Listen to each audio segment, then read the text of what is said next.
चुके थे और कबीर ने खाने का ऑर्डर कर दिया था। इस दौरान प्रियंका कबीर से कई तरीके के सवाल कर रही थी। दूसरी टेबल पर बैठे प्रियंका के कोलीग्स की नजर सिर्फ उन दोनों पर ही थी। सब लोग कबीर को ही देखे जा रहे थे। प्रियंका खुश थी क्योंकि वो जैसा चाहती थी ठीक वैसा ही हो रहा था। जहां एक तरफ वो कबीर को ये दिखाना चाहती थी कि उसके ऑफिस के सारे लोग उसके पीछे पागल हैं, वहीं दूसरी तरफ वो अपने कोलीग्स को भी कबीर से जलाना चाहती थी। वो अपने स्टेशन की इकलौती लड़की थी और इसी वजह से सभी की अटेंशन सिर्फ उसी पर ही टिकी रहती थी। वो कबीर की बदतमीजी हमेशा नहीं सह सकती थी। इसी वजह से वो अपनी पॉपुलैरिटी दिखाने के लिए उसे यहाँ लेकर आई थी। हे सारण, ये तुम्हारा बॉयफ्रेंड है या भाई है? खाकी वर्दी में एक आदमी ने उनके टेबल के पास आकर कहा। उसके साथ उसके 3 साथी भी थे। वो सब कबीर और प्रियंका की टेबल के आसपास घेरा लगाकर खड़े हो गए थे। निखिल, मुझे तंग मत करो, ये ना ही मेरा भाई और ना ही मेरा बॉयफ्रेंड, हम सिर्फ दोस्त हैं। प्रियंका ने उस आदमी का जवाब दिया। ये कौन सा दोस्त है जिसके बारे में मुझे नहीं पता? निखिल ने प्रियंका से पूछा। तो नाम क्या है तुम्हारा? निखिल कुर्सी पर बैठा और कबीर की तरफ देखकर पूछने लगा। इसका नाम कबीर है, प्रियंका ने उसका जवाब दिया। प्रियंका का जवाब सुनकर निखिल ने चिढ़कर बोला, मैंने उससे सवाल किया है, तुम के बीच में जवाब दे रही हो? क्या लगता है तुम्हारा ये? मेरा नाम कबीर है और मैं तुम्हारे दोस्त का बॉयफ्रेंड बिल्कुल नहीं हूँ, कबीर ने भारी आवाज में जवाब दिया। अच्छा, तू काम क्या करता है? निखिल ने कबीर से पूछा। अंदर ही अंदर निखिल कबीर से बहुत चिढ़ रहा था, लेकिन उसने अपने आप को काबू में करके रखा था। अब तक कबीर भी समझ चुका था कि प्रियंका उसे यहाँ क्यों लाई है और इसी वजह से वो किसी भी तरीके की लड़ाई नहीं चाहता था। तभी अपना खाना साइड करते हुए कबीर ने कहा, देखो मैं कोई चोर नहीं हूँ जो तुमसे पूछताछ कर रहे हो, मैं सिर्फ खाना खाने आया था और अब मैं जा रहा हूँ, मैं तुम्हें घर छोड़ देती हूँ।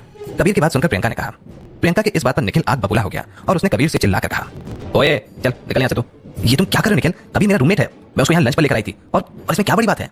प्रियंका ने निखिल को शांत कराते हुए कहा। रूममेट? ये सुनकर निखिल ही नहीं वहां खड़े सब लोग हैरान हो गए। तुम्हें पूरे दिल्ली में कोई और घर नहीं मिला जो तुम्हें इस तरह के चीप आदमी के साथ रहना पड़ रहा है? निखिल ने कहा, मैं कहीं भी रह सकती हूँ, उससे तुम्हें क्या? और तुम्हें पता भी है मेरा घर है कहाँ? दिल्ली की सबसे महंगी बिल्डिंग में रहती हूँ मैं, वहाँ का रेंट 50,000 से कम नहीं है। तुम्हारी औकात भी है इतना रेंट पे करने की? प्रियंका की ये बात सुनकर निखिल चुप हो गया था। वो एक आम पुलिस वाला था, महीने का 50,000 रेंट उसके देने की हैसियत नहीं थी। प्रियंका, जैसे मैं अपने किसी से फ्री होता हूँ तुम्हारे लिए घर देखना शुरू करूंगा। ये कहते हुए निखिल ने कबीर की तरफ देखा और आगे कहा, तुम्हारा ऐसे किसी अजनबी के साथ रहना ठीक नहीं है, पता नहीं कहाँ से आ जाते हैं ऐसे लोग। मैं इसके साथ सेफ हूँ। तुम्हें देखकर पता नहीं चला कि कबीर कितना स्ट्रांग है। साफ साफ पता चल रहा था कि प्रियंका निखिल को उकसाना चाह रही थी। अच्छा, ये सही बोल रही है क्या? निखिल ने कबीर की तरफ देखकर कहा। कबीर बिल्कुल भी लड़ाई के मूड में नहीं था, इसीलिए उसने वहां से चले जाना ही सही समझा। हाँ, जब मुझे गुस्सा आया मैंने इसको मार गिराने की कोशिश की थी, लेकिन उसने मुझ पर पलटवार कर दिया। कहना पड़ेगा दम तो है बंदे में, वरना ये कोई आम बात नहीं है, प्रियंका ने कहा। प्रियंका के शब्द थे तो बहुत सिंपल, लेकिन उसके एक एक शब्द निखिल और उसके साथियों को गुस्सा दिला रहे थे। क्या हुआ?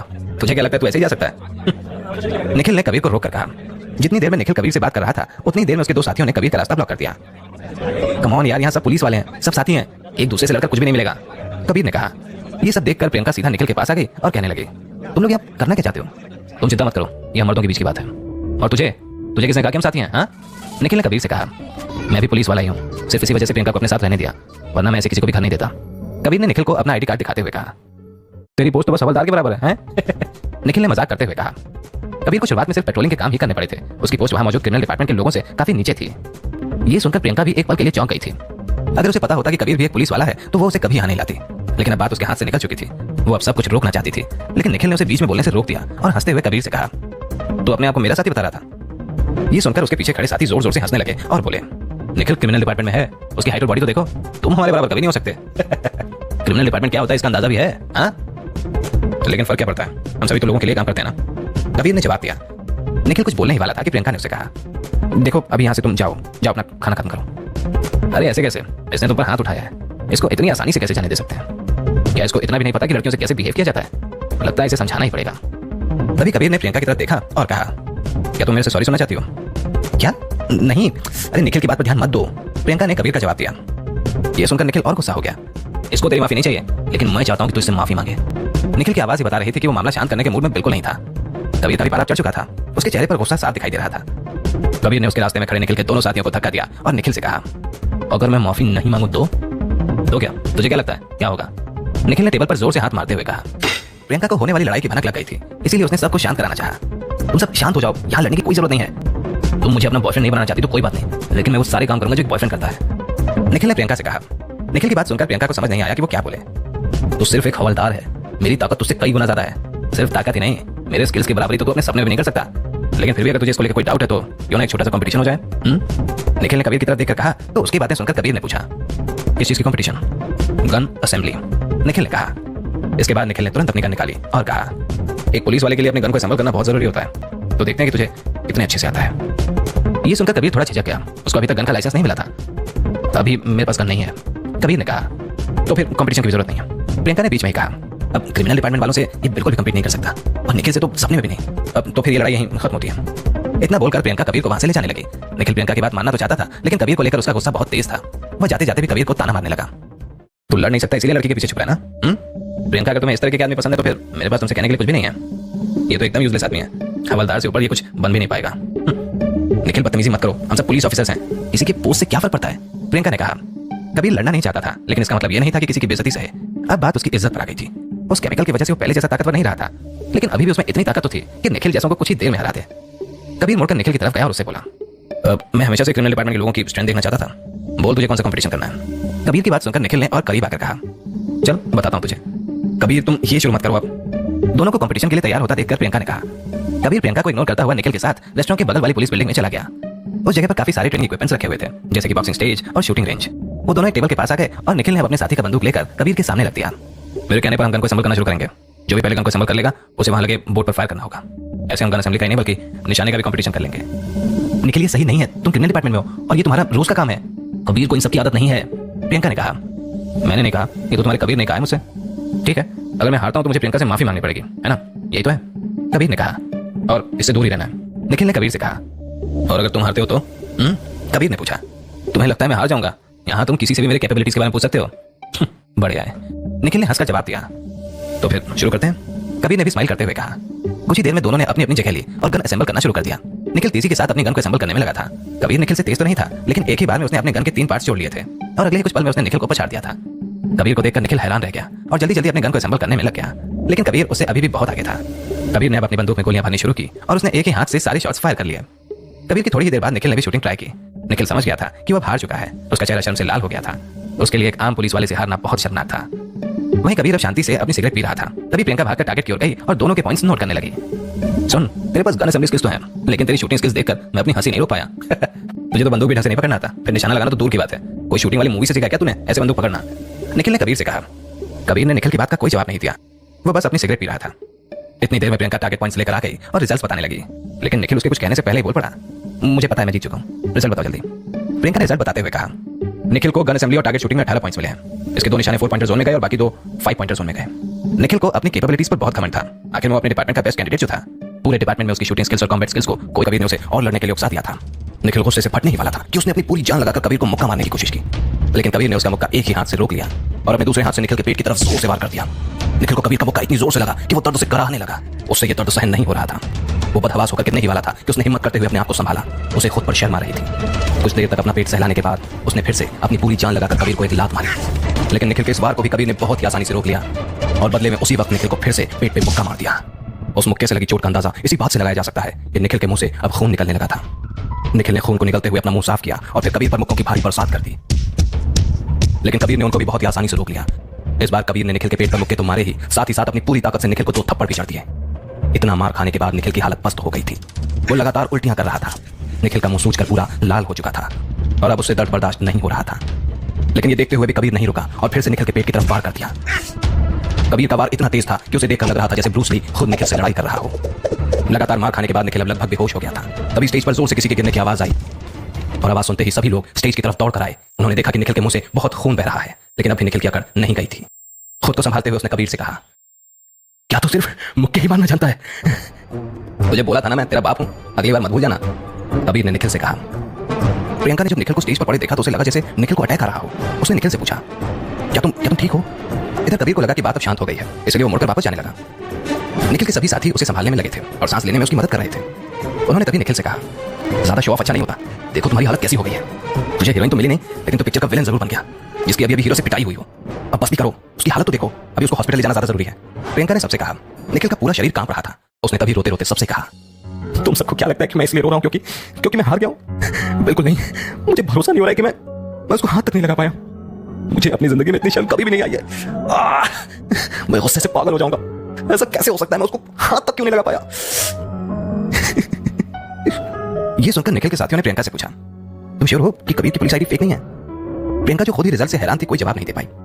कुछ देर बाद वो धीरे से बोली, ये तो मुझे नहीं पता, लेकिन इतना जरूर कह सकती हूँ कि ये कोई आम इंसान नहीं है। इसका कोई ना कोई राज तो जरूर है। रात हो चुकी थी और कबीर को आज अपनी ड्यूटी की पहली नाइट शिफ्ट पर जाना था। वो अपनी यूनिफॉर्म पहनकर तैयार ही हो रहा था कि उतनी ही देर में उससे उम्र में काफी बड़ा पुलिस वाला वहां पर आ गया और उसने कहा, तुम्हें नाइट शिफ्ट बिल्कुल भी नहीं करनी चाहिए।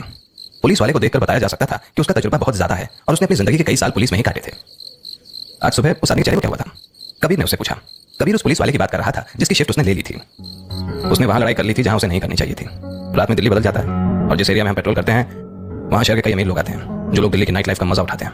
हम पुलिस वाले उन लोगों से दूर ही रहना पसंद करते हैं और जिसकी तुम बात कर रहे हो उसको उन्हीं अमीरजादों ने मारा था। जिस जगह पर हम हैं वहां दूसरों से ज्यादा अपना ख्याल रखना जरूरी है। आओ चलो मैं तुमको हमारा पेट्रोलिंग एरिया दिखाता हूँ।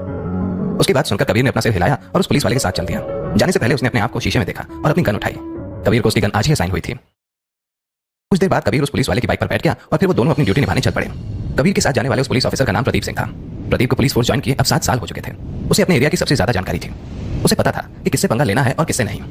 शायद यही वजह थी कि स्टेशन इंचार्ज ने कबीर के साथ प्रदीप को भेजा था। कुछ ही देर में प्रदीप और कबीर अपने एरिया के स्कूल कैंपस पहुंच गए थे। वहां पर उनका काम नाइट क्लासेस करके घर लौट रहे बच्चों की रखवाली का था। वहां पहुंचकर कुछ देर तक इधर उधर देखने के बाद कबीर ने अपनी जेब से सिगरेट निकाली और प्रदीप को भी दे दी। सिगरेट पीते पीते प्रदीप ने कबीर से कहा, याद रखना हम पुलिस वालों को दिल्ली में 3 तरीके के लोगों से बचकर रहना होता है। पहले तो वो लोग जिनकी छाती पर टैटू हैं, दूसरे वो लोग जिनके पास बड़ी बड़ी गाड़ियां हैं और आखिरी लेकिन सबसे खतरनाक सुंदर औरतें। कबीर को प्रदीप की बात कुछ समझ नहीं आई, इसलिए उसने प्रदीप से पूछा, और ऐसा क्यों भला? हमें क्यों उनसे क्यों बच के रहना चाहिए? सिगरेट के कश लेते हुए प्रदीप ने उसका जवाब दिया, पहले तरीके के लोग दिल्ली के अंडरग्राउंड दुनिया से हैं। दिन में तो ये लोगों के शोर में दब जाते हैं लेकिन रात होते ही ये शहर के राजा बन जाते हैं। दिन में ये सारे लोग एक इज्जतदार की तरह कामों में लगे रहते लेकिन रात होते ही अपनी काली करतूतों में लग जाते हैं। तुमने दिल्ली के माफिया के बारे में तो सुना ही होगा। दिल्ली के सबसे बड़े 4 गैंग आज भी जिंदा है। हाँ पुलिस वाले हैं और हमें उनसे नहीं डरना चाहिए, लेकिन पुलिस वालों के पास भी परिवार होता है। बदला लेने के लिए गैंग वाले किसी भी हद तक जा सकते हैं। रही बात बड़ी बड़ी गाड़ी वालों की, तो असल में वही शहर को चला रहे हैं। उन्हीं के पैसों से शहर सांस ले पाता है और इसी वजह से उनके ऊपर सरकार का हाथ है। उनको पुलिस वालों से कोई डर नहीं है। इतना सुनकर कबीर ने उससे पूछा, इन दोनों का तो समझ आता है लेकिन सुंदर औरतों का क्या? जिसे सुनते ही प्रदीप ने हंसते हुए जवाब दिया, देश की राजधानी होने के साथ साथ एक बहुत बड़ा शहर है दिल्ली। यहाँ सारी लड़कियां सिर्फ एक चीज के पीछे हैं और वो है पैसा। हर साल दिल्ली में भर भर के जवान और सुंदर लड़कियां आती हैं और वो यहाँ सिर्फ और सिर्फ पैसों के लिए आती हैं। ये तरीके का सौदा है। वो अपनी सुंदरता से एक ऐशो आराम की जिंदगी खरीदना चाहती हैं। जो भी रात में सुंदर लड़की देखे तो समझ जाना उसके ऊपर किसी अमीर आदमी का हाथ है और हम उनसे पंगा नहीं ले सकते। स्कूल के सारे बच्चे एक एक करके निकल रहे थे। तभी प्रदीप को अपने स्टेशन से फोन आया। उस फोन से प्रदीप को पता चला कि दिल्ली जिमखाना क्लब के पास एक लड़ाई हो रही है। प्रदीप ने जल्दी से अपना फोन रखते हुए कबीर से कहा, मैं जिमखाना जा रहा हूँ, तुम यहीं रुको और स्कूल खाली होने तक इंतजार करना। जैसे यहाँ से सब चले जाएंगे तुम मेरे पास आ जाना। प्रदीप ने जल्दी से अपना फोन रखते हुए कबीर से कहा, ठीक है सर। कबीर ने सिर हिलाते हुए कहा। प्रदीप के जाने के बाद कबीर उसी सड़क पर खड़ा बच्चों पर नजर रख रहा था। जब स्कूल खाली हो गया तब कबीर अपनी बाइक पर बैठा और उस जगह के चक्कर लगाने लगा। उसी दौरान उसको स्कूल के पीछे गली में बच्चों का एक झुंड दिखा। वो सब बच्चे एक अकेले बच्चे को घेरे हुए थे। ये देखकर कबीर ने अपनी बाइक का हॉर्न बजाते हुए कहा, तुम सब अभी तक यहीं पर हो, घर नहीं गए? जैसे ही उन बच्चों को एक पुलिस वाला दिखा वो सब तुरंत वहां से 9 तो 11 हो गए, लेकिन जाते जाते वो कबीर को तेज नजर से देखे जा रहे थे। सारे बच्चों के जाने के बाद कबीर को वो अकेला बच्चा दीवार पकड़कर खड़ा दिखा। तुम ठीक हो? कबीर ने उस बच्चे से पूछा। उस बच्चे के बाल हल्के सुनहरे रंग के थे। उस लड़के ने बहुत ही महंगी घड़ी भी पहनी हुई थी। उस लड़के की घड़ी में असली हीरे लगे हुए थे। तुम अपने काम से काम रखो, उस लड़के ने कबीर से कहा। ये सुनकर कबीर को हंसी आ गई। तुम बोल गए क्या? अभी उन लड़कों से पिटते पिटते बचे हो? कबीर ने कहा। तो तुम्हें ये नहीं दिखा कि वो लोग मुझे इसलिए घेरे हुए थे क्योंकि वो मुझे अकेले नहीं हरा सकते? सुनहरे बाल वाले लड़के ने कहा। जाओ अपने घर जाओ, इस उम्र में ये समय बाहर घूमने का नहीं है। कबीर ने उस बच्चे से कहा, मैं 16 साल का हूँ और मुझे क्या करना है मैं अच्छे से जानता हूँ। उस लड़के ने अपने मुंह से खून साफ करते हुए जवाब दिया, मेरे माँ बाप भी मुझे नहीं बताते कि मैं क्या कर सकता हूँ और क्या नहीं, तो तुम कौन हो? कबीर को उस बच्चे की बातों से कोई फर्क नहीं पड़ा। अच्छा उन लड़कों को तुम्हारी घड़ी दिखाई नहीं थी, वरना वो आज तुम्हें छोड़ते नहीं। कबीर ने कहा, मैं तो तुम्हें हल्के में ले रहा था पर तुम्हारी नजर तो काफी अच्छी है। उस लड़के ने कबीर से कहा, तुम्हारे ब्रांडेड कपड़े और घड़ी की कीमत कम से कम 2 लाख तो होगी। इतनी महंगी चीजें तुम्हारी उम्र का लड़का मुश्किल से अफोर्ड कर सकता है। तुम पक्का किसी अमीर घर से आते हो। और हाँ, मैं अपना ही काम कर रहा हूँ। अगर तुम्हारे जैसा लड़का किडनैप हो जाए तो फिर तुमको ढूंढने का काम हमारे कंधों पर आएगा। जाओ अपने घर जाओ और हम पुलिस वालों का काम मत बढ़ाओ। ये लड़ाइयाँ सिर्फ मूवी में अच्छी लगती हैं। ये बोलकर कबीर अपनी बाइक स्टार्ट करके जाने ही लगा था कि सुनहरे बालों वाले लड़के ने उसे रोक लिया और कहा, मुझे मेरा भाई लेने नहीं आ सकता, क्या तुम मुझे छोड़ सकते हो? मैं तुम्हारा ड्राइवर नहीं हूँ, ये सब करना मेरा काम नहीं है। कबीर ने जवाब दिया, मैं कैब करके जाने वाला ही था लेकिन उन बच्चों ने मेरे पैसे मुझसे छीन लिए हैं। प्लीज़ मुझे छोड़ दो, ज़्यादा देर नहीं लगेगी। बच्चे ने रिक्वेस्ट करते हुए कहा, कहाँ जाना है तुम्हें? अगर दूर हुआ तो नहीं जा पाऊंगा, मैं भी ड्यूटी पर हूँ। कबीर ने कहा, अब दिल्ली जिमखाना क्लब। वहाँ नहीं, वहाँ जाना तुम्हारी उम्र के बच्चों के लिए सही नहीं है। अरे मेरा भाई है वहाँ पर और उसके पास घर की चाबियाँ हैं। अगर मैं उससे चाबी नहीं लूंगा तो घर कैसे जाऊंगा? अगर तुम मुझे लेकर नहीं जाओगे तो मैं तुम्हारे सीनियर को जाकर कंप्लेन कर दूंगा। उस बच्चे की बात पर कबीर ने 2 मिनट तक सोचा। स्कूल पूरा खाली हो चुका था और उसे जिमखाना ही जाना था। ये सब सोचकर उसने बच्चे से कहा, ठीक है बैठ जाओ। कुछ ही देर में कबीर उस सुनहरे बाल वाले बच्चे को लेकर दिल्ली जिमखाना क्लब पहुंच गया। जैसे ही वो दोनों क्लब के करीब आए तभी उनको किसी के चिल्लाने की आवाज सुनाई थी। पास जाकर जब कबीर ने देखा तो उसका साथी प्रदीप वहां हो रही लड़ाई को शांत कराने की कोशिश में लगा हुआ था। तभी उस सुनहरे बालों वाले लड़के को उस लड़ाई के बीच में अपना भाई नजर आया। वो तुरंत कबीर की बाइक से उतरकर लड़ाई के बीच में चला गया और एक लड़के को धक्का देकर पूछने लगा, क्या कर रहे हो तुम सब? उस लड़के के धक्के से दोनों तरफ का गुस्सा और बढ़ गया और गाली गलौज भी होने लगी। वहां खड़ी महंगी और बड़ी गाड़ियों को देखकर कबीर समझ गया कि वहां मौजूद सारे ही लोग काफी अमीर और बड़े घरों के थे। तभी उसकी नजर अपने 4 साथियों पर पड़ी जो कि लड़ाई शांत कराने में लगे हुए थे, लेकिन कोई भी लड़ाई के बीच में उतरने की हिम्मत नहीं कर रहा था। ये देखकर कबीर प्रदीप के पास गया और उसने धीरे से पूछा, ये सब क्या हो रहा है? क्यों लड़ रहे हैं लोग? दोनों ही ग्रुप्स में बहस चल रही है। किसी ने दूसरी तरफ से आ रही गाड़ी पर थूक दिया। जिसकी गाड़ी थी उसके साथ 2 इंसान और थे, लेकिन जिसने थूका उसके साथ 7 आदमी थे। ये लोग इसी बात पे आधे घंटे से बहस कर रहे हैं। प्रदीप ने कहा, सुनहरे बाल वाले बच्चे का बड़ा भाई गाड़ी वाले की तरफ से लड़ रहा था। वो अपने छोटे भाई को स्कूल से लेकर जाने वाला था, लेकिन तभी किसी ने उसकी गाड़ी पर थूक दिया और उसके बाद बहस शुरू हो गई। जिस ग्रुप की तरफ से थूका गया था वो माफी मांगने को तैयार नहीं हो रहे थे और दूसरी तरफ वाले लोग भी बात शांत करने को राजी नहीं थे। कुछ ही देर में कबीर ने कुछ और गाड़ियां आती देखी। उन गाड़ियों में से कम 8 नौजवान उतरे। उनको देखकर कोई भी बता सकता था कि ये लोग काफी अमीर घर से हैं। वो सारे लोग उस सुनहरे बालों वाले लड़के के भाई की तरफ से आए थे और वो आते ही चिल्लाने लगे, इसने वरुण को हाथ लगाने की हिम्मत की है? हाँ, सुनहरे बालों वाले लड़के के भाई का नाम वरुण था। अब वरुण की टीम में लोग बढ़ गए थे। उन सबने दूसरे ग्रुप को चेतावनी देते हुए कहा, तुम अभी भी माफी नहीं मांगने वाले? जब दूसरे ग्रुप ने देखा कि वरुण की टीम अब मजबूत हो चुकी है तो वो डर गए और उन्होंने कहा, जो हुआ वो गलती से हुआ, जानकर तुम लोगों से कौन ही लड़ना चाहेगा। लो मेरी गाड़ी पर ही थूक लो, मैं माफी भी मांग लूंगा, चलो बात खत्म करते हैं। लेकिन अब वरुण में कॉन्फिडेंस आ गया था और उसने ठान ली थी कि अब वो बात आसानी से खत्म नहीं करेगा। उसने दूसरे ग्रुप के लड़कों से कहा, अब तुम्हारी हेकड़ी कहाँ गई? तुमको बात करनी है? अब तो अगर गाड़ी को साफ भी कर देगा ना तो भी हम तुझे माफ नहीं करेंगे। ये सुनकर फिर से वो लोग गुस्से में आ गए। उनमें से एक आदमी ने कहा, तुझे लड़ाई शुरू करनी है? हाँ, अगर यही बात है तो मैं भी अपने आदमियों को बुला लेता हूँ, फिर देखते हैं कौन किससे माफी मांगेगा। ये बोलकर उस लड़के ने अपना फोन निकाला और फोन मिलाने लगा। कबीर बहुत देर से ये सब देख रहा था और अब उससे बिल्कुल भी नहीं रह गया। उसने प्रदीप से कहा, ये अमीर बाप के लड़के हर चीज अपने ईगो पर क्यों ले लेते हैं? ऐसे मत बोलो, वो सुन लेंगे तो हमारी दिक्कतें बढ़ जाएंगी। प्रदीप ने कबीर को शांत कराते हुए कहा, प्रदीप अब तुम ही बताओ यहाँ क्या हो सकता है? अगर हमारी आंखों के सामने लड़ाई हो जाती है तो उसका रिजल्ट अच्छा नहीं होगा। कबीर ने कहा, हम पहले ही सब शांत कराने की कोशिश कर चुके हैं, अब अगर बात हाथ से निकलती है तो फिर हम एम्बुलेंस बुलाने के अलावा और कर भी कह सकते हैं। इस लड़ाई के बीच में पड़ना हमारे लिए अच्छा नहीं रहेगा। प्रदीप ने जवाब दिया, हमारा यहाँ चुपचाप खड़ा रहना क्या सही रहेगा? अगर कोई इसकी वीडियो बनाकर हमारे सीनियर्स को भेज देगा तो हम क्या करेंगे? ऐसे तो हम सिर्फ टैक्स देने वाले लोगों का पैसा बर्बाद कर रहे हैं। ऐसा चलता रहा तो फिर पुलिस का नाम लोगों के बीच बहुत खराब हो जाएगा। और तुम्हें तो पता है कि ऐसी खबर मीडिया में चलेगी तो उसका अंजाम क्या हो सकता है? कबीर ने गुस्से से कहा, इस समय अगर हम बीच में पड़ेंगे तो मामला और भी खराब हो सकता है। दोनों ही तरफ के लोग बहुत ताकतवर हैं। अगर हम किसी की भी तरफदारी करेंगे तो हमारी नौकरी पर बात आ सकती है। क्या तुम्हें अपनी नौकरी प्यारी नहीं है? प्रदीप ने जवाब दिया, मैं एक फौजी हूं और मुझे लगता है कि सभी को लॉ के हिसाब से चलना चाहिए। कबीर ने गुस्से से आगे कहा, मैं गलत होता देख अपनी आंखें कतई बंद नहीं कर सकता।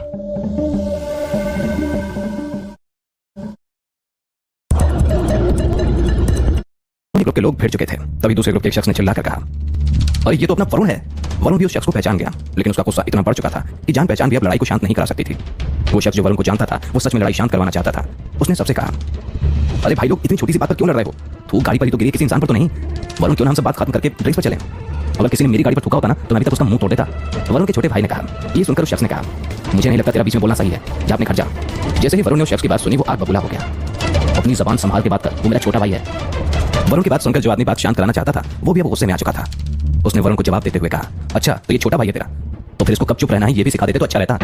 अबे! वरुण ने उस आदमी की तरफ एक जोर की लात मारी। जैसे ही वरुण ने लात मारी दोनों ही तरफ के लोग एक दूसरे को मारने पीटने लग गए। पूरा माहौल लड़ाइयों में बदल चुका था। लड़ाई इतनी बढ़ चुकी थी कि दोनों ही तरफ के लोगों ने अपने आसपास रखी सारी चीजों को हथियार बनाना शुरू कर दिया था। हम किसके ऑर्डर का इंतजार कर रहे हैं? क्या हम अभी नहीं रुकेंगे? कबीर ने अपने बगल में खड़े प्रदीप से पूछा। हम कर भी कह सकते हैं, तुम नए हो, अगर हम कुछ भी करेंगे या फिर किसी को अरेस्ट भी करेंगे तो अगले दिन पूरा पुलिस स्टेशन के वकीलों से भर जाएगा। प्रदीप ने लड़ाई को देखते हुए कहा। अपनी आंखों के सामने ये सब होता देखकर कबीर से रहा नहीं गया और वो अपनी बंदूक हाथ में लेकर जोर से चिल्लाया, सब रुक जाओ, अगर कोई भी लड़ाई शुरू करेगा तो मैं उसको अरेस्ट कर लूंगा। वरुण का छोटा भाई जो कि लड़ाई में शामिल नहीं था उसने तुरंत कबीर से कहा, तुमसे ज्यादा बेवकूफ पुलिस वाला मैंने अपनी जिंदगी में आज तक नहीं देखा। कबीर ने उसकी बात इग्नोर करते हुए उससे कहा, अपने भाई को बोलो कि वो लड़ाई खत्म कर दे। तुम्हें दिल्ली की नाइट लाइफ के बारे में कुछ पता भी है या नहीं? वरुण के भाई ने हंसकर कहा। उसकी बात सुनकर कबीर कुछ देर के लिए झिझक गया। उसकी बातों को डिकोड करते हुए प्रदीप ने कबीर से कहा, इसका मतलब है कि रात 11 बजते ही शहर पर पुलिस का डंडा खत्म और इनका राज शुरू हो जाता है। लेकिन कबीर तो ठहरा फौजी, तो उसके लिए क्या दिन और क्या रात। उसने तुरंत ही अपनी बंदूक निकाली और आसमान में एक शॉट फायर कर दिया। बंदूक की आवाज से सभी डर गए और इतनी देर से चल रही लड़ाई तुरंत ही रुक गई। Hands up! कबीर ने जैसे ही चिल्लाया वैसे ही सारे लड़ाई करने वाले लोग मुड़कर उसे देखने लगे। ये लड़ाई तुम सब इंसानों की तरफ बात करके भी सुलझा सकते हो, लड़ाई की क्या जरूरत है? कबीर ने गुस्से से कहा, क्योंकि मैं इतनी छोटी सी बात के लिए किसी से माफी नहीं मांगना चाहता। जिस लड़के ने गाड़ी पर थूका था उसने कबीर से कहा। यह सुनते ही वरुण ने तमतमाते हुए कहा, मुझे पता है इसके जैसे इंसान कभी माफी मांग ही नहीं सकता और इसी वजह से मैं ये लड़ाई अपने तरीके से सुलझाना चाहता हूँ। सारे लोग जो कबीर की तरफ देख रहे थे उन्होंने कबीर से कहा, ऑफिसर तुम्हें क्या लगता है कि तुम ऐसे अपनी बंदूक दिखाकर हम सबको डरा दोगे? वो बोल ही रहे थे कि इतने में उन लड़कों के झुंड में से एक लड़का कबीर की तरफ आया और उसके बैच पर हाथ फेरते हुए कहने लगा, जाओ जाकर अपनी छोटी सी बाइक पर बैठो और किसी और को अपनी बंदूक से डराओ। इस शहर में बहुत छोटे मोटे चोर हैं जिनको तुम जैसे पुलिस वालों से डर लगता होगा, यहाँ पर तुमसे कोई नहीं डरने वाला, जाओ। कबीर ने तुरंत उस लड़के के हाथ को एक झटका देकर अपने कंधे से हटा दिया। फिर वो सारे लड़कों की तरफ घूर कर देखने लगा। यहाँ से दफा हो जाओ, इतनी छोटी सी बात पर लड़ने की जरूरत नहीं है। जिसने गाड़ी पर थूका है वो गाड़ी वाले से माफी मांगेगा और बात यहीं खत्म करेगा। कबीर ने चिल्लाते हुए कहा। इतना सुनकर विक्रम को गुस्सा आ गया। दरअसल विक्रम ही वो लड़का था जिसने वरुण की गाड़ी पर थूका था। विक्रम को विश्वास ही नहीं हो रहा था कि एक पुलिस वाला उसको ऐसे माफी मांगने के लिए मजबूर कर सकता है। उसने कबीर की तरफ देखकर पूछा, तुम्हारा दिमाग तो ठीक है ना? तमीज से बात करो, तुम एक पुलिस ऑफिसर से बात कर रहे हो। कबीर ने विक्रम से कहा। तभी विक्रम कबीर के और पास आ गया और उसने कहा, तेरा दिमाग तो ठीक है ना? हाँ? इतना सुनते ही कबीर के चेहरे के एक्सप्रेशंस बदल गए। प्रदीप जो कि कबीर के बराबर में खड़ा था उसने कबीर के कंधे पर हाथ रखकर कहा, सुनो, बात बढ़ाना सही नहीं है, यहाँ से चलना ही ठीक रहेगा, छोड़ दो इन सबको। छोड़ दो? अरे हम पुलिस वाले हैं और ये हमें धमकी देंगे? ऐसा करना सिर्फ हमारी नहीं, लॉ की भी बेइज्जती करना है। कबीर की बात सुनकर वहां खड़े सारे बिगड़े रईसजादे कबीर का मजाक बनाने लगे। तो क्या हुआ अगर हमने तुम्हारी बेइज्जती कर दी तो? हमने किसी के ऊपर हाथ तो नहीं उठाया ना, और ना ही किसी का मर्डर किया है। तू हमारा कर भी क्या सकता है? जो बंदूक तेरे हाथ में है ना, उसके पैसे भी सरकार हमसे ही लेती है। अगर हम नहीं होते ना तो तुझे तेरी सैलरी तक नहीं मिल पाती। तुझे हमारा शुक्रगुजार होना चाहिए, लेकिन तू तो अपनी बंदूक का जोर हमें ही दिखा रहा है। उनकी बातें सुनकर कबीर ने एक लंबी सांस ली और कहा, मुझे इन सब बातों से कोई मतलब नहीं है। यहाँ इतनी छोटी सी बात पर लड़ने का कोई फायदा नहीं है। तुम सब अक्लमंद हो, बस माफी मांगो और बात खत्म करो।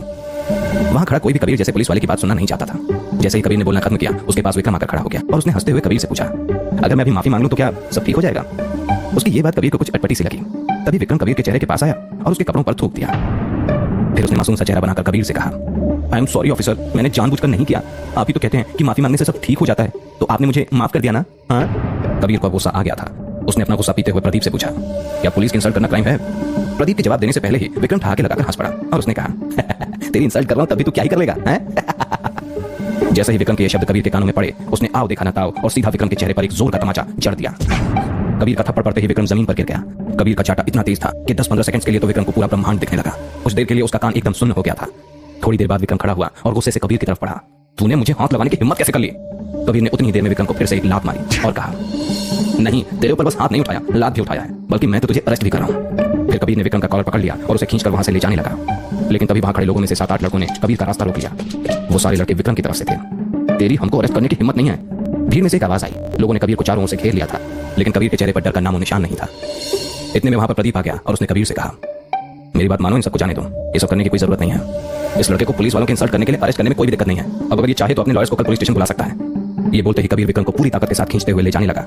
लेकिन विक्रम के लोग जिन्होंने कबीर को घेरा हुआ था, वो हटने का नाम नहीं ले रहे थे। ये देखकर कबीर ने उनसे कहा, पुलिस के काम में इंटरफेयर करने की क्या सजा होती है जानते हो तुम लोग? तुझे नहीं पता कि तू किससे पंगा ले रहा है? हमसे पंगा लेने की सजा तू नहीं जानता। ये सब देखते हुए वरुण और उसके साथी काफी खुश हो रहे थे। आखिर होते भी क्यों ना, उनको लड़े बिना ही विक्रम और उसके दोस्तों को हारते हुए जो देखने को मिल रहा था। एक और जिद्दी पुलिस वाला, इसका भी ट्रांसफर हो जाएगा कुछ दिनों में, वरुण ने अपने साथियों से कहा। तभी वरुण का छोटा भाई जो कि कबीर से इंप्रेस हो गया था, उसने अपने भाई से कहा, भाई ये पुलिस वाला बुरा नहीं है, क्या हम इसकी कुछ मदद नहीं कर सकते? हम पागल नहीं है जो उसकी मदद करें। उसके साथ खड़ा पुलिस वाला तक उसकी मदद नहीं कर रहा। वैसे भी जो पेड़ ज्यादा सीधे होते हैं सबसे पहले वही काट दिए जाते हैं। ये बोलकर वरुण अपने भाई को लेकर वहां से निकल गया।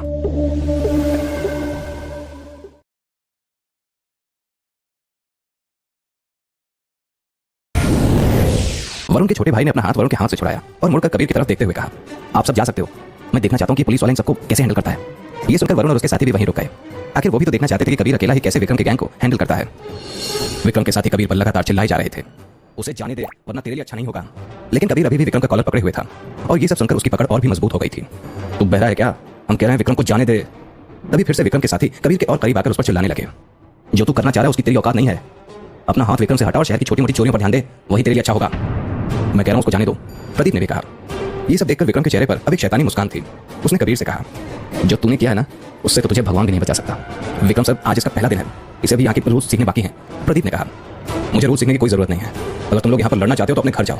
पब्लिक प्लेस में रहकर ये सब करना लॉ के अगेंस्ट है, और अगर मैं ऐसा कुछ होता देखूंगा तो उस पर एक्शन जरूर लूंगा।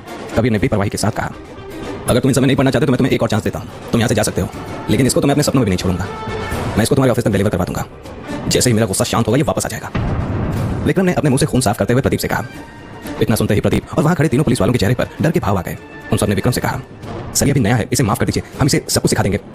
ये देख रहे तुम लोग, ऐसा मेरे साथ पहली बार किसी ने करने की कोशिश की है और तुम मुझे इसे छोड़ने को कह रहे हो? अगर ये अभी अपने घुटनों पर बैठकर मुझसे माफी मांगता है तो मैं इसको माफ करने के बारे में सोचूंगा। विक्रम ने अपने कॉलर की तरफ इशारा करते हुए कहा। ये सुनकर तो प्रदीप और बाकी पुलिस वालों की बोलती ही बंद हो गई। ये लोग कबीर को अच्छी तरह से जानते तो नहीं थे, लेकिन फिर भी उसे शांत कराने की अपनी पूरी कोशिश कर रहे थे। लेकिन जो विक्रम ने कहा वो कबीर के लिए हद से ज्यादा इंसल्टिंग था। तभी कबीर ने विक्रम के कॉलर को और टाइट पकड़ लिया और उसे धमकी दी, मैं तेरे से एक पुलिस वाले की तरह बात कर रहा हूँ, जिसको भी यहाँ पर तमाशा करना है वो मेरे साथ थाने चल सकता है और बाकी लोग अपने घर। इसके बाद कोई भी मुझे उन पर हाथ उठाने के लिए ब्लेम नहीं करेगा। तेरी इतनी हिम्मत कि तू अभी भी मेरे ऊपर हाथ उठाना चाहता है? क्या कर सकता है तू? अपनी गन से मुझे डराएगा? विक्रम ने कहा। विक्रम को इज्जत से जाने दो, विक्रम के साथियों ने कहा। तुम लोग जानते हो कि तुम सब पुलिस के काम में इंटरफेयर कर रहे हो?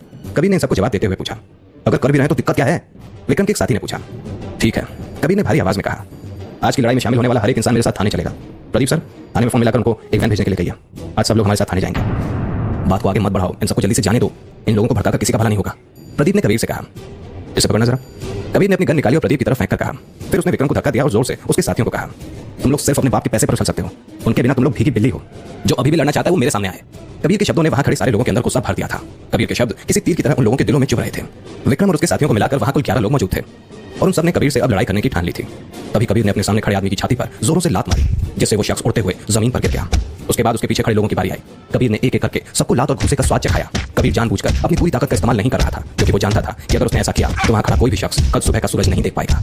जिसने भी कबीर पर हाथ उठाने की कोशिश की उसे मुंह की खानी पड़ी। अगर कोई कबीर पर हमला करने की कोशिश भी करता तो कबीर उसको उठाकर जमीन पर पटक देता। एक एक करके कबीर ने उन सारे लोगों को ढेर कर दिया। उन 11 लोगों के सामने कबीर अकेला ही काफी था। कबीर ने फिर विक्रम को आलू की बोरी की तरह उठाया और उसके हाथों में हथकड़ी बांधकर अपनी बाइक से बांध दिया। कुछ लोगों में अभी भी जान बाकी थी। उन्होंने कबीर को रोकने की आखिरी कोशिश की, लेकिन कबीर ने उनको बहुत ही आसानी से पीछे कर दिया। ये सब देखकर प्रदीप और उसके साथी हैरान रह गए, और सिर्फ वही नहीं बल्कि वरुण का भाई और उसके साथी भी कबीर के एक्शंस को देखकर दंग रह गए थे। अधमरे विक्रम को अपनी बाइक पर बिठाकर कबीर ने सभी से बुलंद आवाज में कहा, मेरा नाम कबीर शेखावत है। जिसको भी कोई सवाल या दिक्कत है वो मुझे थाने में ढूंढ सकता है। कबीर ये कहकर तेजी से अपनी बाइक पर निकल गया। वहां खड़े सारे लोग हैरान रह गए थे। उन सबके दिमाग में बस एक ही सवाल था, इस आदमी में इतनी हिम्मत आई कहां से? भाई आपको इस आदमी की मदद करनी ही पड़ेगी, ये काफी इंटरेस्टिंग है। वरुण के छोटे भाई ने वरुण से कहा, इसकी मदद मैं तो क्या अब भगवान भी नहीं कर सकता। ये जानता नहीं इसने किससे पंगा लिया है। पहले मुझे लगा था इसका कुछ दिनों में ट्रांसफर हो जाएगा, लेकिन इसकी हरकतें देखकर मैं श्योर हूं कि अब कल ही इसका ट्रांसफर हो जाएगा। वरुण ने जवाब दिया, मैंने आज तक इतना कूल पुलिस वाला नहीं देखा है। मैं तो इससे ट्यूशन लेना चाहता हूँ, जैसे कराटे किड में जैकी चैन बच्चों को नहीं सिखाता। वरुण के छोटे भाई ने फिर से कहा, क्यों तुझे क्या लगता है ये विक्रम और उसके साथी उसको जिंदा छोड़ेंगे? इसे अब कोई नहीं बचा सकता। तो अपनी पढ़ाई पर ध्यान दे, और हाँ ये अपने बाल भी वापस काले करवा ले। इतनी देर में विक्रम के आदमी जो अब तक जमीन पर ढेर होकर पड़े हुए थे वो धीरे धीरे उठने की कोशिश करने लगे, लेकिन कुछ ही देर में उनको अपने आगे एक पुलिस वैन खड़ी दिखी। उस वैन में से कबीर उतरा और एक एक करके सारे लोगों को पुलिस का काम रोकने के जुर्म में और साथ ही साथ लड़ने के लिए थाने ले जाने की तैयारी करने लगा। उसने सबको हथकड़ियां लगाई और वैन में बिठा दिया। ये देखकर तो वहां सभी लोग हैरान रह गए थे। कुछ लोगों ने कबीर को रोकने की कोशिश की तो कुछ लोगों ने उसे धमकियां दी, लेकिन कबीर ने बिना किसी चीज की परवाह करते हुए सबको एक ही चांटे में चुप करवा दिया। जो लोग कबीर का मजाक बना रहे थे अब पुलिस की वैन में अरेस्ट होकर बैठे हुए थे। ये सब देखकर सिर्फ राह खड़े अमीरों के बच्चे ही नहीं बल्कि प्रदीप और उसके साथी भी दंग रह गए थे। वरुण का छोटा भाई जो कबीर से पहले बदतमीजी कर रहा था वो तक अब कबीर का फैन बन चुका था। कबीर सबको वैन में बिठाकर वहां से निकल गया। वैन में बैठे सभी मन ही मन डरे हुए थे। उन्हें भरोसा नहीं हो रहा था कि उनके साथ कोई पुलिस वाला इस तरीके की हरकत कर सकता है। पूरे शहर में लोगों का खौफ इस कदर हावी था कि पुलिस डिपार्टमेंट का सीनियर मोस्ट ऑफिसर भी ये करने की सोच भी नहीं सकता था। तभी वैन में बैठे एक लड़के ने कबीर से कहा, हमसे पंगा लेना तुझे बहुत भारी पड़ेगा। उसी समय दूसरे लड़के ने भी कहा, तुझे पता नहीं है कि तूने आज क्या कर दिया है। कबीर को उन लोगों की धमकियों से जरा भी डर नहीं लग रहा था। मेरी नहीं अपनी चिंता करो, तुम लोगों ने ऑन ड्यूटी पुलिस ऑफिसर की इंसल्ट की है। तुम्हारे बाप तो क्या देश का सबसे बड़ा लॉयर भी आ जाए ना तो भी नहीं बच पाओगे। जिसको भी थाने बुलाना है बुला लेना, तुम लोगों को कम से कम 15 दिन तो जेल में बिताने ही पड़ेंगे। आखिर तुम लोगों का सबक सीखना भी बहुत जरूरी है। कबीर ने गुस्से से कहा।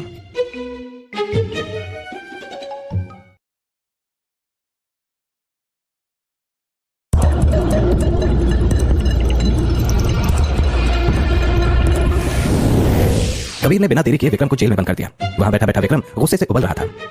अब जब उससे कुछ भी नहीं हो पा रहा था तो उसने मन ही मन कबीर को गालियां देनी शुरू कर दी। लेकिन कुछ ही देर में उसे अपने सारे साथी स्टेशन के अंदर आते दिखे। विक्रम उन्हें देखकर हैरान रह गया। उसे अब भरोसा हो गया था कि कबीर को अपनी जिंदगी से कोई लगाव नहीं है, क्योंकि अगर होता तो वो ये करने की हिम्मत तो कतई नहीं करता। तुझे अपनी नौकरी और जिंदगी प्यारी नहीं है क्या? विक्रम ने कबीर पर चिल्लाते हुए कहा। कबीर अपनी टेबल पर बैठकर आज रात की रिपोर्ट तैयार कर रहा था। उसने विक्रम की बात पर बिल्कुल भी ध्यान नहीं दिया। आज इन सारे अमीरजादों को पहली बार अपनी गलती की सजा मिल रही थी। इन्होंने सिर्फ पुलिस ऑफिसर की इंसल्ट ही नहीं की बल्कि उस पर हाथ उठाने की भी कोशिश की थी, और अब वो सब अपने घर के बाथरूम से भी छोटी जगह में कैद थे। विक्रम के कपड़ों पर अभी भी खून के निशान दिख रहे थे। उसने जेल की सलाखें पकड़ते हुए कबीर से कहा, तुझे पता है ना तू क्या कर रहा है? कबीर जो अभी भी रिपोर्ट तैयार कर रहा था उसने शांति से जवाब दिया, ये सवाल पूछने वाला तू कोई नहीं है, यहाँ पर मुजरिम तू है, मैं नहीं।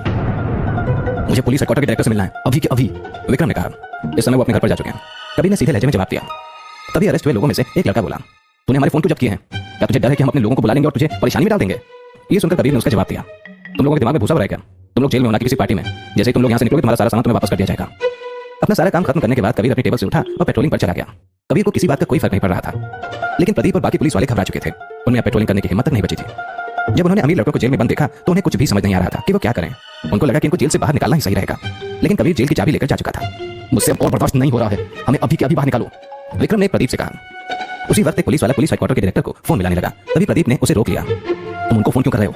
अरे अगर मैं नहीं करूंगा तो इन लोगों के माँ बाप कल सुबह हमारी जिंदगी नर्क बना देंगे। कोई बात नहीं, बस ऐसा दिखाओ कि जैसे तुमको कुछ पता ही नहीं है। प्रदीप ने उसका जवाब दिया। ये सुनकर सारे पुलिस वाले हैरान रह गए और उन्होंने प्रदीप से पूछा, लेकिन यहाँ पर एक नहीं कई अमीर लोगों के बच्चे हैं, तो क्या हुआ? आज कबीर ने वो काम किया जो हम सब न जाने कब से करना चाहते थे, लेकिन कर नहीं पा रहे थे। क्या तुम लोगों को इन अमीरजादों से जलील होने में अच्छा लगता है? प्रदीप ने सख्त लहजे में कहा।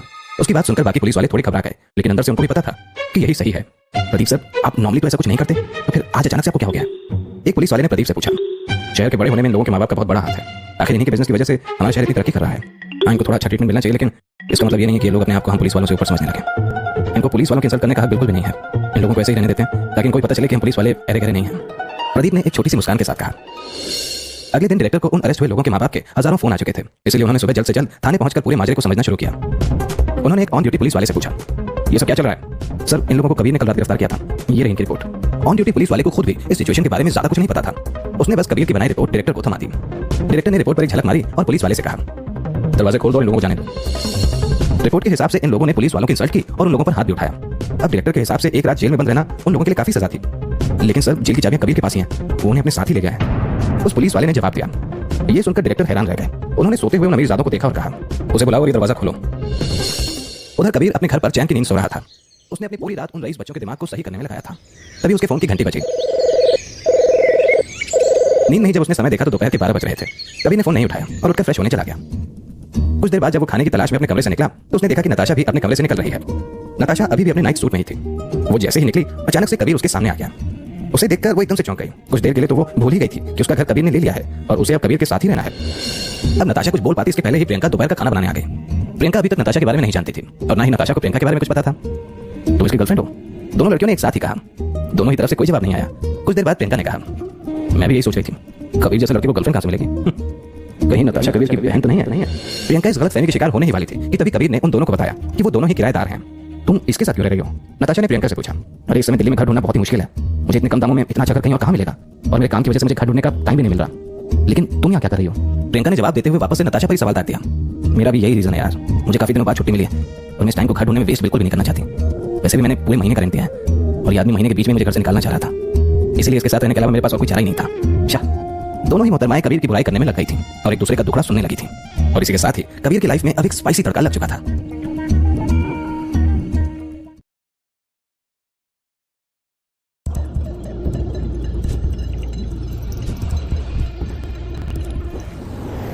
एक मिनट, अभी तक तो मैंने तुमसे ठीक से बात ही नहीं की। तुम होते कौन जो मुझे घर से निकालने की कोशिश करो? मैंने पूरे महीने के पैसे एडवांस में दिए हैं। मुझे कभी कभी तो अपनी नौकरी से छुट्टी मिलती है और मैं उस समय को घर ढूंढने में बर्बाद नहीं करना चाहती। मैं इतने मन से आराम करने अपने घर आई थी और मुझे यहाँ पता चला कि मेरे पास घर ही नहीं है। तुम्हें क्या लगता है कि कुछ पैसे देकर तुम पूरा फ्लोर अपने पास रख सकते हो? मुझे पैसों की गर्मी तो कभी मत दिखाना। नताशा ने कबीर पर अपना पूरा गुस्सा उतारते हुए कहा, देखो मुझे गलत न समझो, मैं बस शांति से रहना पसंद करता हूँ और मुझे लगा शायद पैसे लेकर तुम लोगों को कोई दिक्कत नहीं होगी यहाँ से कहीं और शिफ्ट होने में। और वैसे भी अगर तुम्हारे पास पैसों की कोई कमी नहीं है तो तुम ऐसे कोई और घर क्यों नहीं ढूंढ लेती ताकि तुम किसी होटल में भी रह सकती हो। देखो, मैंने पूरा फ्लोर ले लिया है और चारों फ्लैट को जोड़ भी दिया है, तो अब तुम्हारे यहाँ रहना मुश्किल होगा। कबीर ने कहते हुए नताशा को पैसों की गड्डी थमा दी। तुम्हारा कॉन्ट्रैक्ट टूटा है, उसके लिए ये पैसे ले लो। ये मेरी तरफ से नहीं, बिल्डिंग मैनेजमेंट की तरफ से है। कबीर का बिहेवियर नताशा को बिल्कुल भी अच्छा नहीं लगा। नताशा ने तभी प्रियंका की तरफ देखा और फिर कबीर से पूछा, तो तुमने इसे अपने साथ कैसे रहने दिया? तुम्हें तो पता ही है कि इसे रहने की कोई जगह नहीं मिल पा रही थी और यहाँ रहने के बदले इसने घर का सारा काम करने का वादा किया है। कबीर ने नताशा को जवाब दिया, वैसे अगर ये भी यहाँ रहेगी तो मुझे यहाँ रहने में कोई दिक्कत नहीं है। एक लड़की के होने से मुझे यहाँ बहुत ज्यादा सेफ फील होगा। नताशा ने कहा, लेकिन मैं किसी और के साथ नहीं रहना चाहता। कबीर को किसी और के साथ रहने का बिल्कुल भी मन नहीं था, इसलिए उसने नताशा को ना कर दिया। लेकिन इसके साथ तो रह रहे हो ना? देखो, मुझे सिर्फ 1 महीने की छुट्टी मिली है और मैं ये समय दूसरा घर ढूंढने में नहीं बिताना चाहती। मुझे बस यहाँ 1 महीने रहने दो। नताशा ने प्रियंका की तरफ इशारा करते हुए कहा, लेकिन तुम किसी होटल में भी तो रह सकती हो। मुझे वहाँ के बेड्स बिल्कुल भी अच्छे नहीं लगते, वो बिल्कुल भी कंफर्टेबल नहीं होते। नताशा बोल ही रही थी कि तभी इतने में कबीर का फोन फिर से बज उठा। मैं तुमसे वापस आने के बाद बात करता हूँ, कबीर ने कहा। कबीर का फोन लगातार बजे जा रहा था, जिसके बाद कबीर वहां से जाने लगा। उसके जाते ही नताशा ने प्रियंका से कहा, मेरा नाम नताशा है और तुम्हारा? प्रियंका सारण। प्रियंका ने जवाब दिया, हम दोनों को एक दूसरे का साथ देना पड़ेगा। तुम इस आदमी के बारे में कुछ जानती भी हो जो उसके साथ रहने को तैयार हो गई? नताशा ने पूछा। मैं पुलिस ऑफिसर हूँ, मुझे किस बात का डर? प्रियंका ने जवाब दिया, पुलिस हो या फिर कहीं की महारानी, तुम्हारा चेहरा इतना सुंदर है कि अगर मैं लड़का होती ना तो फिर क्राइम करने से पहले कुछ नहीं देखती। नताशा ने मजाक करते हुए प्रियंका से कहा, कबीर दिल का बुरा नहीं है, कम से कम उन लड़कों से तो अच्छा है जिनको बातें बनाने के अलावा कुछ भी नहीं आता। और वैसे भी मुझे नहीं लगता कि उसको मेरे में कोई इंटरेस्ट भी है। प्रियंका ने कहा, ये सब बकवास है, मैंने पूरी दुनिया देखी है और हर तरीके के आदमियों से मिली हूँ। प्रिंस, बिजनेसमैन, स्पोर्ट्स पर्सन, सबके साथ फ्लाई कर चुकी हूँ। मैं इन मर्दों की रग रग से वाकिफ हूँ, नताशा ने कहा। नताशा से बात करते करते प्रियंका सोफे पर बैठ गई और उसने कहा, तभी तुम यहाँ रहना चाहती हो? मैं यहाँ 3 सालों से रह रही हूँ और होटल के बेड से मुझे सच में बहुत दिक्कत होती है। मैं अगर किसी और के बिस्तर पर सोने लगती हूँ ना तो मुझे अच्छी नींद नहीं आती और मैं अपनी छुट्टी खराब नींद के साथ बिल्कुल भी नहीं बिताना चाहती। नताशा बोल ही रही थी कि तभी आसमान से एक प्लेन के गुजरने की आवाज आई। उस आवाज को सुनते ही नताशा खुश होकर बालकनी की तरफ भागी और आसमान को देखने लगी। उधर पुलिस स्टेशन में कोहराम मच चुका था।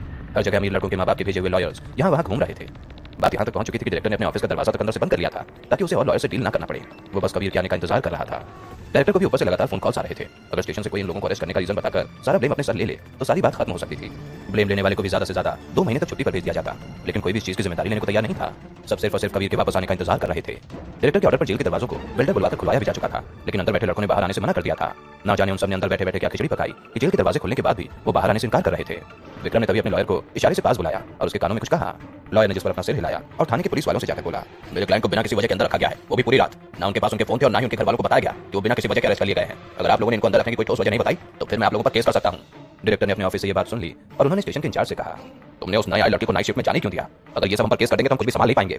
ये सब तुम्हारी गलती है। जाओ और बाहर जाकर उन सबसे माफी मांगो और मामला शांत करो। सर, मेरे माफी मांगने से कुछ भी नहीं होगा। ये लोग सिर्फ और सिर्फ कबीर से हिसाब करना चाहते हैं।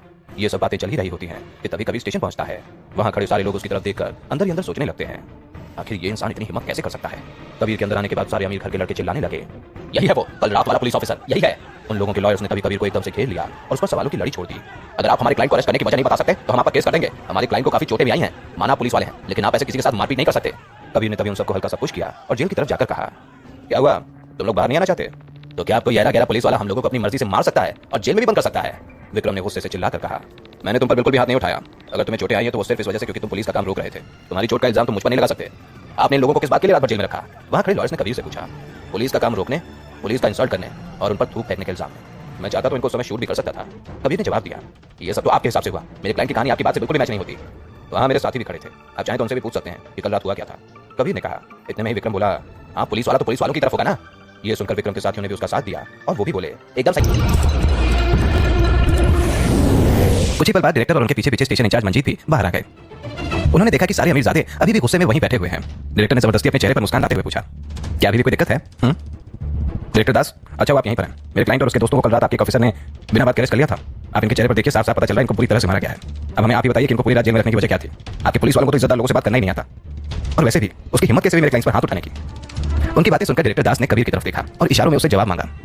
सर, इन लोगों को मैंने लड़ाई करते हुए देखा और इनकी लड़ाई शांत कराने की भी बहुत कोशिश की, लेकिन लोगों ने मेरी एक भी बात नहीं मानी। सिर्फ ये नहीं बल्कि उन्होंने एक ऑन ड्यूटी पुलिस ऑफिसर का इंसल्ट करते हुए पुलिस के कामों में रुकावट भी डाली। आपके क्लाइंट विक्रम ने तो मुझ पर थूक भी दिया था। जब बात इतनी बिगड़ जाए तो हम पुलिस वाली शांति बनाने के लिए इन लोगों को अरेस्ट करने का पूरा हक रखते हैं। कबीर ने एक सांस में अपनी पूरी बात रखी। आपका नाम कबीर शेखावत है ना? आपने अभी जो इल्जाम मेरे क्लाइंट पर लगाए हैं, क्या आपके पास उनका कोई भी एविडेंस है? वहां खड़े एक लॉयर ने कबीर से पूछा। इंचार्ज मंजीत को भी दिख रहा था कि लॉयर्स कबीर को फंसाने की पूरी कोशिश कर रहे हैं। ये देखते हुए उन्होंने कबीर से धीरे से कहा, इन लोगों को जाने दो और माफी मांग लो। इस समय मैं और डायरेक्टर दास में बचा लेंगे। यहाँ बहुत सारे लोग इन्वॉल्व हो चुके हैं, अगर बात बढ़ गई तो फिर बहुत आगे तक जाएगी। इंचार्ज मंजीत की इस बात से कबीर बहुत ज्यादा चिढ़ गया और उसने कहा, मैं इनसे माफी मांगूं? जेल में बैठे लड़कों ने कबीर की बात सुन ली थी। तभी उनके बीच बैठे विक्रम ने कहा, अब माफी मांगकर कोई फायदा नहीं होने वाला है। तुम लोग लॉ फॉलो करना चाहते हो ना, तो फिर अब वही होगा। विक्रम का लॉयर भी उसकी बात में हामी भर रहा था और उसने कबीर से कहा, सबसे पहले तो बिना वजह अरेस्ट से मेरे क्लाइंट को जो दिक्कत हुई है उसकी भरपाई, उसी के साथ साथ उसकी जेल में रहने से रेपुटेशन भी बहुत खराब हुई है। इन दोनों को मिलाकर प्लस मारपीट, हाँ आपके पुलिस डिपार्टमेंट पे कम से कम 1.5 करोड़ का केस होगा। लेकिन अगर आप लोग यही बात खत्म करना चाहते हो तो कम से कम आपको 70 लाख देने होंगे। वकील की बात सुनकर डायरेक्टर दास और इंचार्ज मंजीत दंग रह गए। आखिर इतने पैसे वो लोग कैसे अरेंज कर पाएंगे? विक्रम जी ने ये रकम बहुत सोचने की बात तय की है। उनको पता है कि आप लोगों का डिपार्टमेंट ज्यादा पैसे अरेंज नहीं कर पाएगा, इसी वजह से उन्होंने पैसों की रकम बहुत कम रखी है। विक्रम के लॉयर ने कहा। उसी के साथ साथ दूसरे लॉयर्स भी यही कहने लगे। हम भी इस बात से सहमत हैं। अगर पुलिस डिपार्टमेंट बात यही खत्म करना चाहता है तो फिर आपको हमें 70 लाख देने होंगे। अरे हमारा डिपार्टमेंट आप लोगों को इतने पैसे कहां से दे सकता है? डायरेक्टर दास ने हंसते हुए कहा। विक्रम अच्छी तरीके से जानता था कि उसकी बोली हुई रकम पुलिस डिपार्टमेंट सपनों में भी नहीं दे पाएगा। वो सिर्फ उनको परेशान होते हुए देखना चाहता था। उसका मकसद सिर्फ और सिर्फ कबीर से बदला लेने का था। कोई बात नहीं, अगर डिपार्टमेंट में पैसे नहीं दे सकता तो फिर हम आपको दूसरा रास्ता बताते हैं। आपको सारा ब्लेम सिर्फ कबीर पर डालना होगा। जैसे ही उसने ये कहा, सभी पुलिस वाले कबीर की तरफ देखने लगे। उन सबको पता था कि उतने पैसे देने के डिपार्टमेंट की हैसियत नहीं है। अगर इस बात का सारा इल्जाम कबीर अपने सर ले ले तो फिर ये बात यहीं खत्म हो सकती है। लेकिन डायरेक्टर दास उस तरीके के इंसान नहीं थे। वो बिना गलती के कबीर पर सारा इल्जाम नहीं डाल सकते थे। वो कबीर के पास गए और कहा, तुम यहाँ अभी आए हो और गलती किससे नहीं हो सकती? उनका लॉयर एकदम सही कह रहा है, हमारे पास कोई भी एविडेंस नहीं है और ये लोग आम लोग नहीं है। ये शहर के सबसे बड़े और अमीर लोगों में से एक हैं। हम इनको आम लोगों की तरह ट्रीट नहीं कर सकते। तुम्हें इनको जाने देना चाहिए था, लेकिन तुम इनको यहाँ लेकर आए। इनको बहुत चोटें भी आई हैं और ये रात भर जेल में सोए हैं। इनको इनकी गलती का एहसास हो चुका है, इसलिए जाओ जाकर इनसे माफी मांग लो, क्योंकि डिपार्टमेंट के पास इनको देने के लिए इतने पैसे नहीं है। इतना कहकर डायरेक्टर कबीर का कंधा थपथपा के विक्रम की ओर बढ़ गए। इस गलती के लिए मैं आप सबसे खुद माफी मांगता हूँ। ये इसकी पहली नाइट शिफ्ट थी और इसे अभी यहाँ के रूल्स अच्छे से नहीं पता। ये हमारी गलती है कि हमने इसे अच्छे से सिखाया नहीं। मुझे माफ कर दीजिएगा। इसे शहर के रूल्स नहीं पता, इस वजह से मैं इसे सबक सिखाना चाहता हूँ, वरना ये कभी सीख ही नहीं पाएगा। विक्रम ने कहा, लेकिन हमारे डिपार्टमेंट के पास आपको देने के लिए इतने पैसे हैं ही नहीं। डायरेक्टर ने विक्रम से कहा, तो फिर आप लोग सिर्फ इसको नौकरी से निकाल दीजिए। विक्रम के लॉयर ने कहा, हम भी आपको तकलीफ नहीं देना चाहते। आखिर जिससे गलती हुई है उसी को हर्जाना भी भुगतना चाहिए। मुझे पता है कि आप लोग बहुत मेहनती हैं और अपना काम अच्छे से करना जानते हैं, लेकिन मैं अपनी बेइज्जती बिल्कुल नहीं भूल सकता। अगर मैं ये बात सिर्फ उसके माफी मांगने से जाने दूंगा तो मुझे रात को नींद नहीं आएगी। विक्रम ने हंसते हुए कहा। विक्रम की बात सुनकर अब डायरेक्टर दास को भी गुस्सा आ गया था। तुम्हारा लॉयर आ चुका है, अब अगर यहाँ से नहीं गए ना तो फिर मैं तुम लोगों को अगले 15 दिन के लिए और इसी जेल में रख लूंगा। कबीर ने विक्रम की बात का जवाब देते हुए कहा, अच्छा क्या तुम्हें लगता है कि हम तुमको ये करने देंगे? तुम्हारी गलती होने के बावजूद तुम्हारी बोलने की हिम्मत कैसे हुई? विक्रम के लॉयर ने कहा, सुना आपने, इसकी हेकड़ी अभी तक नहीं गई है। अगर आप इसे अपने नौकरी पर रखेंगे तो आगे जाकर आपको और दिक्कत देगा। विक्रम ने कबीर की तरफ इशारा करते हुए डायरेक्टर से कहा, अगर मुझे तुम्हारी धमकी से डर लगता तो मैं कभी पुलिस वाला नहीं बनता। कबीर ने बिना किसी चीज की परवाह करते हुए कहा, अच्छा तो ये आराम से खत्म नहीं करना चाहता है? ठीक है, फिर मैं भी कानून के रास्ते से तुझे और तेरे पुलिस डिपार्टमेंट पर केस करूंगा। हम भी यहाँ से बिल्कुल नहीं जाएंगे। अब बात आगे तक जरूर जाएगी। विक्रम ने गुस्से से कहा, तो तुम लोगों का जाने का मन नहीं है? ठीक है, इनको वापस बंद कर दो और आप लोग इनको 15 दिन बाद वापस ले जा सकते हैं। कबीर ने जैसे ही ये कहा वैसे ही विक्रम और उसके साथियों के वकील चिल्लाने लगे, ऑफिसर शेखावत आपका एटीट्यूड सही नहीं है। पुलिस को कानून के दायरे में चलना चाहिए। आप विक्रम और उनके साथियों को बिना किसी वजह के अपने पास नहीं रख सकते। आप पहले इनको रात भर रखकर गलती कर चुके हैं और अब आप इनको 15 दिन और रखना चाहते हैं। आपको अंदाजा भी है आप क्या कर रहे हैं? इसने कहा, मैंने इनको बेवजह अरेस्ट किया है, मुगालतों में मत रहिए। इतना कहकर कबीर अपने डेस्क पर गया और एक सीडी निकाल कर लाया। आओ और सीडी को देखो। जहाँ ये सब लड़ रहे थे वहाँ एक रेड लाइट में कैमरा लगा हुआ था और मैंने ट्रांसपोर्टेशन डिपार्टमेंट से मंगवाई है। मुझे पता था आप लोग वहाँ जाकर उनको रिश्वत देकर ये वीडियो डिलीट करवाने की कोशिश करेंगे, इसलिए मैंने पहले इसको अपने पास रख लिया था और इसकी कॉपी भी बनवा ली है। आप लोग इसमें साफ साफ देख सकते हैं कि हो क्या रहा है। अगर आपको वहां हो रही बातें भी सुननी है तो उसकी भी टेंशन मत लीजिए, क्योंकि मैंने सब कुछ अपने फोन में भी रिकॉर्ड करके रखा है। इतना कहकर कबीर ने तुरंत ही अपने फोन में की हुई रिकॉर्डिंग चालू कर दी। ये सब देखकर सारे लड़के और उनके वकील हैरान रह गए। उन्हें तो इतना बड़ा एविडेंस कबीर के पास होने की बिल्कुल भी भनक नहीं थी। तुम लोग हमारे डिपार्टमेंट पर केस करना चाहते हो ना, जाओ करो, लेकिन याद रखना कि सारी रिकॉर्डिंग्स लेकर मैं भी कोर्ट आऊंगा। अगर अभी किसी का कोई सवाल है तो बेहतर होगा कि वो अपने पास ही रखे। कबीर की बातें सुनकर तो विक्रम के वकील की हवाइयां उड़ गईं। कुछ देर बाद कबीर के पास आकर उसने बहुत ही धीमी आवाज में कहा, ऑफिसर शेखावत, हम इस बात को और आगे नहीं ले जाना चाहते। अगर आप चाहें तो हम आपसे 70 लाख में एविडेंस खरीद सकते हैं। विक्रम का वकील जो अब तक कबीर और डिपार्टमेंट को धमकी पर धमकी दे रहा था, वो अब अपनी सारी अकड़ छोड़कर बात खत्म करने की भीख मांग रहा था।